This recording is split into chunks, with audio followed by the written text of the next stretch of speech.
રાજ્યમાં આગામી 3 દિવસ કમોસમી વરસાદની આગાહી હવામાન નિષ્ણાંત અંબાલાલ પટેલે કરી આગાહી। આજે બનાસકાંઠાના અમુક ભાગોમાં માવઠાનું વ્યક્ત કર્યું અનુમાન।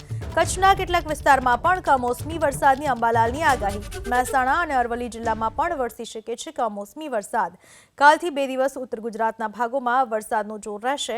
પાટણ, મહેસાણા, સાબરકાંઠા, પંચમહાલ અને દાહોદમાં પણ વરસાદનું અનુમાન। મધ્ય ગુજરાતમાં વડોદરા, છોટાઉદેપુરના ભાગોમાં વરસાદનું અનુમાન। દક્ષિણ ગુજરાતમાં નવસારી, વલસાડ, ડાંગમાં માવઠાની આગાહી। દક્ષિણ સૌરાષ્ટ્રમાં ગાજવીજ સાથે પવન અને છૂટાછવાયા વરસાદની આગાહી। અમદાવાદ અને ગાંધીનગરમાં વાદળછાયા વાતાવરણનું અનુમાન અંબાલાલભાઈ પટેલે વ્યક્ત કર્યું। તો વાદળછાયા વાતાવરણથી શાકભાજી સહિતના પાકને નુકસાનની ભીતિ સેવાઈ રહી છે। આજે તારીખ 26મી ડિસેમ્બરે રાજ્યના મહદ ભાગોમાં વાદળો આવવાની શક્યતા રહેશે અને ઉત્તર ગુજરાતના બનાસકાંઠાના ભાગોમાં આજે કંઈક વરસાદ થવાની શક્યતા રહેશે।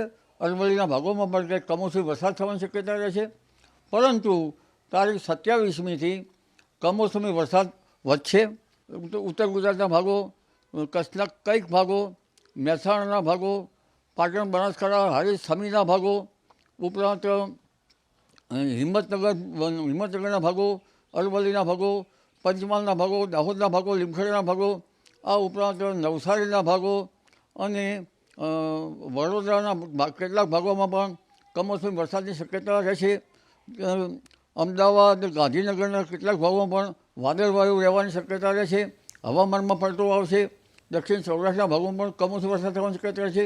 પશ્ચિમ સૌરાષ્ટ્રના ભાગોમાં પણ હવામાનમાં પલટો આવશે।